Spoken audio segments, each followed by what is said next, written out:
পৃথিবীর প্রত্যেকটা মানুষ জান্নাতে যেতে চায়। জান্নাত বা স্বর্গে যেতে হলে কি করণীয় সে ব্যাপারে কোরআন কি বলে, এর আমি অন্তত 2 ডজন আয়াত আপনাদেরকে পড়ে শোনাবো। চলো শুরু করি।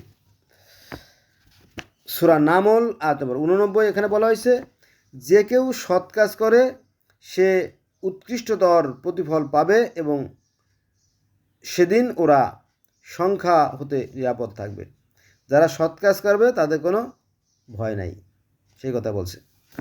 সূরা কাসাস আয়াত নম্বর 84, এখানে বলা হয়েছে, যে কেউ সৎ কাজ করে সে তার কর্ম অপেক্ষা অধিক ফল লাভ করবে। সৎ কাজ, সৎ কাজ, সৎ কাজ, সৎ কাজ, শুধু সৎ কাজের কথা বলা হয়েছে। সূরা আনকাবুত আয়াত নম্বর 7, এবং যারা বিশ্বাস করে ও সৎ কাজ করে আমি তাদের দোষ ত্রুটিগুলো দূর করে দেই এবং তাদের কর্মের উত্তম ফল দান করি। যারা শুধু সৎ কাজ করে, সৎ কাজ করে, সৎ কাজ করে, তারাও ভুল করতে পারে। টু আর ইজ হিউম্যান, ভুল করা মানুষের স্বভাব। মানুষ মধ্যে ভুল করতেই পারে। তো এক লোক সৎ কাজ করে, সৎ কাজ করে, সৎ কাজ, তার মধ্যে হঠাৎ করে একটা ভুল করে ফেললো, তাই না? তো সেটাকে আল্লাহ ক্ষমা করবে, সেই কথা বলছেন। বারবার ভুল করলে ক্ষমা নাই।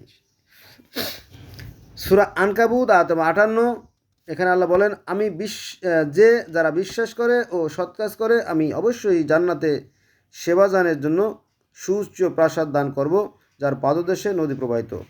আপনি মনে মনে ভাববেন না যে শুধু আমার ধর্মই সবচেয়ে বড় ধর্ম, আমি শুধু সৎ না। এই যে যারা বিশ্বাস করে, বিশ্বাস বলতে সৃষ্টিকর্তার প্রতি বিশ্বাস। বিজ্ঞানীদের মধ্যেও সৃষ্টিকর্তার বিশ্বাসী আছে। বিজ্ঞানীরা বলে যে এই যে বিশ্ব ব্রহ্মাণ্ড সুশৃঙ্খল ও সুনিয়ন্ত্রিতভাবে পরিচালিত হচ্ছে, নিঃসন্দেহে এর পিছনে একটা শক্তি আছে। সেই শক্তিকে পৃথিবীর বিভিন্ন মানুষ বিভিন্নভাবে ডাকে। তার মানে বিজ্ঞানীরাও সৃষ্টিকর্তা বিশ্বাস করে। আর এই যে পৃথিবীতে যত মানুষ আছে, এরাও কিন্তু সৃষ্টিকর্তা বিশ্বাস করে। এই সৃষ্টিকর্তা বিশ্বাস করে বলেই আপনার পৃথিবীতে 4315টা ধর্মের সৃষ্টি হয়েছে, এই বিশ্বাস থেকেই। আর আল্লাহ তাই বলেন যে যারা বিশ্বাস করে ও সৎ কাজ করে আমি অবশ্যই তাদেরকে জান্নাতে পাঠাবো। আপনি একা জান্নাতে যাবেন এটা না। আবার কোরআনে সূরা আল বাকার আর 62 বারাতে বললেন যে ইহুদি, খ্রিস্টান, অগ্নিকাশ যেই হোক সেও কিন্তু জান্নাতে যেতে পারবে, অর্থাৎ সকল ধর্মের মানুষই জান্নাতে যেতে পারবে। কিন্তু আপনি যদি মনে মনে সন্দেশ খান তাহলে এটা হবে একটা চরম বোকামি। অতএব ভালো কাজ করুন, ভালো কাজ। সূরা আনকাবুত আয়াত নম্বর 69, এখানে আল্লাহ বলেন, আল্লাহ অবশ্যই সৎকর্মশীলদের সঙ্গেই থাকেন। যারা সৎকর্মশীল তাদের সাথে থাকেন। এখন সৎ বলতে আমি মনে করি যে জাপানিরা সৎ, কারণ জাপানিরা দুর্নীতি কী জিনিস তা তারা বোঝে না। তারা বাতাসকে পবিত্র জ্ঞান করে। কেন বাতাসকে পবিত্র জ্ঞান করে? কারণ তারা মনে করে যে এই বাতাস হচ্ছে আমাদের প্রাণ বায়ুরূপ আত্মা, আমাদের ঈশ্বরের সমতুল্য। ওই যে পবিত্র কোরআন শরীফের বাকারায় বলা হয়েছে না যে আমি যখন আদমের দেহকে সুঠাম করব এবং তার মধ্যে আমার রুহু প্রবেশ করাবো। আল্লাহ বলতেছে, কিন্তু it is not a simple matter. Allah বলতেছে যে আমি যখন আদমের ভিতরে আমার রুহু প্রবেশ করাবো তখন তোমরা তাকে সেজদা করো, অর্থাৎ প্রাণ পাবো আর কি। তো জাপানিরা কী করে, ওই যে বাতাসকে তারা দূষিত করে না, হর্ন বাজায় না, পিপি পিপ, তাই না? আমরা তো হাইড্রোলিক হর্ন বাজাই, কানের 12টা বাজে যায়, তাই না? কিন্তু জাপানিরা এগুলো করে না। এমনকি তারা পানিকেও দূষিত করে না। আমরা তো ময়লা ফেলতে ফেলতে আমাদের নদী নালা খাল বিলগুলো একেবারে ধ্বংস করে ফেলাইছি, তাই না? একেবারে নরক বানিয়ে ফেলাইছি। কিন্তু জাপানিরা এই অপকর্ম করে না, অন্যায় কাজ করে না, তারা সৎকর্ম করে। তারা ওই ময়লাটাকে তারা খুব সাবধানে সংরক্ষণ করে। বোঝা গেছে বিষয়টা? তার মানে কি, জাপানিরা কোরআন না পড়লেও তারা কোরআন মানে, আর মানাটাই আসল। শোনা কথার কোনো মূল্য নাই। হ্যাঁ, এখন আমরা তো আসলে নেশাগ্রস্তের মতো, আমরা মনে করি আমরা একাই জান্নাতে যাবো, আর কাউকে যেতে দেবো না। হ্যাঁ, প্রয়োজনে যা লাগে ঢাল, ছড়কি, কাঁচা, বল্লম, টিঠে, রামদা, পিস্তল, বন্দুক যা লাগবে সরবরাহ করবো, সমস্যা নাই। তো অন্য কেউ যেন জান্নাতে না যেতে পারে, জান্নাতে শুধু আমরাই যাবো, এরম না ব্যাপারটা? এরমটি ব্যাপার। অজু করলে নাকি পাপ মানে সব ঝরে যায়, এটা একটা ধোঁকাবাজি। কারণ কি, অজু করলে ময়লা পরিষ্কার হয়, কিন্তু আপনার চরিত্র থাকে আপনার দিলে মনে, আপনার চরিত্র যদি ভালো হয় তাহলে আপনার আচার আচরণ চলাফেরা উঠা বসার মাধ্যমে প্রকাশ পাবে যে আপনি ভালো মানুষ, তাই না?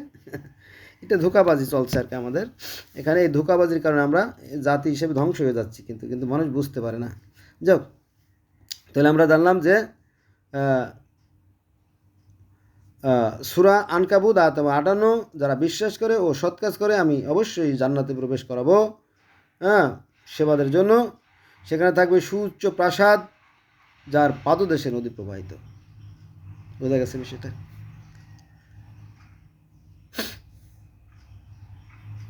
সূরা আনকাবুত আয়াত নম্বর 69, আল্লাহ অবশ্যই সৎ কর্মশীলদের সঙ্গে থাকে। এখন আমরা কি সৎ জাতি মনে হয়? মিথ্যে কথা। আপনি আমেরিকার মতো জায়গায় যদি আপনি পুলিশকে ফোন দেন, হ্যালো পুলিশ, পুলিশ দেখবেন যে 10-20 মিনিট আধা ঘন্টার মধ্যে চলে আসছে। কিন্তু আমাদের দেশে নো, এই সমস্ত হবে না। কারণ পুলিশের চাকরি হচ্ছে এ কাইন্ডস অফ বিজনেস, একেবারে ব্যবসা। 10 লাখ, কম পক্ষে হলে 10 লাখ, 15 লাখ, 20 লাখ বা 25 লাখ টাকা দিয়ে ওরা একটা লাইসেন্স করে, চুরি ডাকাতি করার লাইসেন্স। অর্থাৎ পুলিশে চুরি ডাকাতি করলে এটা ধরা যাবে না, এটা মানে আইনের ঊর্ধ্বে তারা। বোঝা গেছে?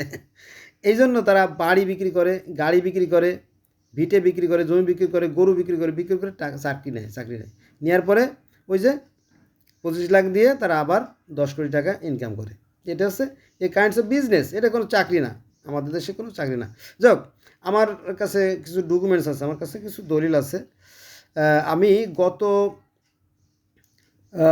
ফেব্রুয়ারি মাসের 7 তারিখে, মানে 7/2/2024 সালে আমি দুদকে 7 জন পুলিশের বিরুদ্ধে একটা মামলা দিয়েছিলাম। আপনারা খুঁজে দেখতে পারেন, আমার নাম ঠিকানা সবই আছে, আমার নাম্বার আছে সব। তো সেখানে আমি কিন্তু দুদক কখনোই আমাকে ফোন দেয় নাই।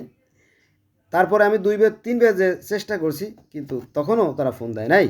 এবং পুলিশ হেডকোয়ার্টারে আমি অন্তত 12, 14, 15, 17 বার কমপ্লেন করছি, কিন্তু তারাও কোনো ব্যবস্থা নেয় নাই।